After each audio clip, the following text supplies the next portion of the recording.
2 सितंबर 2020 यही वो दिन था जिस दिन पबजी गेम इंडिया में ऑफिशियली बैन कर दिया गया था। बैन करने का रीजन यह था कि उस समय इंडिया और चाइना के बीच में कोल्ड वॉर चल रहा था, तो इसी वजह से इंडियन गवर्नमेंट ने सभी चाइनीज ऐप को इंडिया में बैन करने का ऐलान कर दिया। लेकिन एक मिनट, पबजी तो सिंगापुर का गेम है ना, तो फिर इसे क्यों बैन किया गया? देखो भाई, इस गेम को इसलिए बैन किया गया क्योंकि यह यूजर्स के डेटा को चाइना में सप्लाई कर रहा था, अकॉर्डिंग टू इंडियन गवर्नमेंट।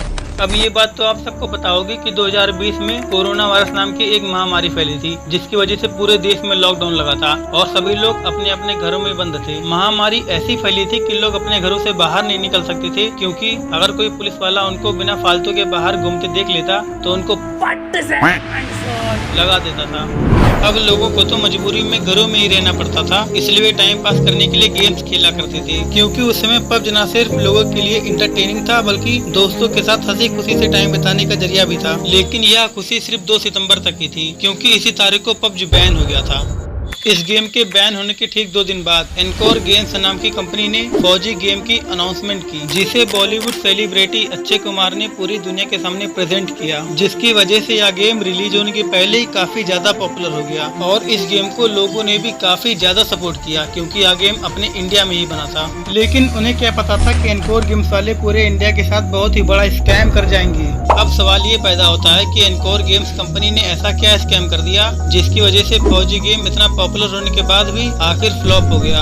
आखिर क्यों ये गेम लोगों को बिल्कुल भी पसंद नहीं आया? तो इन्हीं सब सवालों के साथ वीडियो को स्टार्ट करते हैं।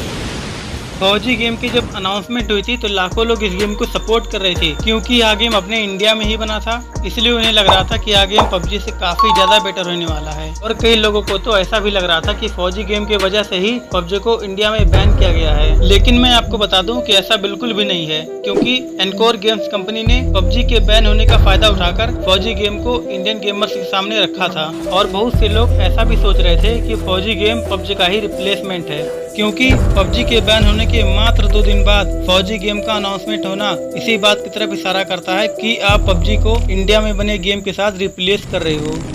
देखो, इसमें गेमर्स की भी गलती नहीं थी कि वो फौजी गेम को पबजी के साथ कंपेयर कर रहे थे, क्योंकि फौजी का जो ट्रेलर आया था उसमें स्क्वाड और फाइट जैसे सीन को बिल्कुल पबजी जैसा ही दिखाया था। लेकिन कुछ दिन बाद एनकोर गेम्स को खुद मीडिया के सामने आकर कहना पड़ा कि फौजी पबजी का रिप्लेसमेंट बिल्कुल भी नहीं है, यह अपनी तरह का एक यूनिक गेम है। लेकिन जब इस बात को एनकोर गेम्स ने कहा तब तक तो बहुत ही देर हो चुकी थी। एनकोर गेम्स की एक और सबसे बड़ी गलती यह थी कि उन्होंने जिस तरह से इस गेम की अनाउंसमेंट की थी और इसका ट्रेलर दिखाया था, उससे लोगों में और भी ज्यादा एक्साइटमेंट बढ़ गई इस गेम को खेलने की। आप खुद ही इसका ट्रेलर देख लीजिए।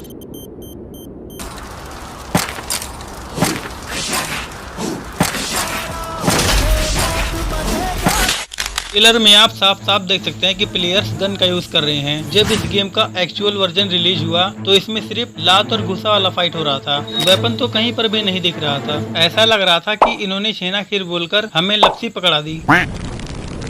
फाइनली 26 जनवरी 2021 को फौजी को रिलीज किया गया और एक ही दिन में इसे 5 मिलियन से भी ज्यादा लोगों ने डाउनलोड कर लिया। इस गेम को दस्त होने के कारण लोगों ने जितनी स्पीड से इस गेम को डाउनलोड किया उससे दुगनी स्पीड से इस गेम को डिलीट भी कर दिया। अब एनकोर गेम्स वालों की ये हरकत देखकर मुझे इनसे यही कहना है, शर्म करो, भगवान से डरो, सड़ी वालों भगवान से डरो।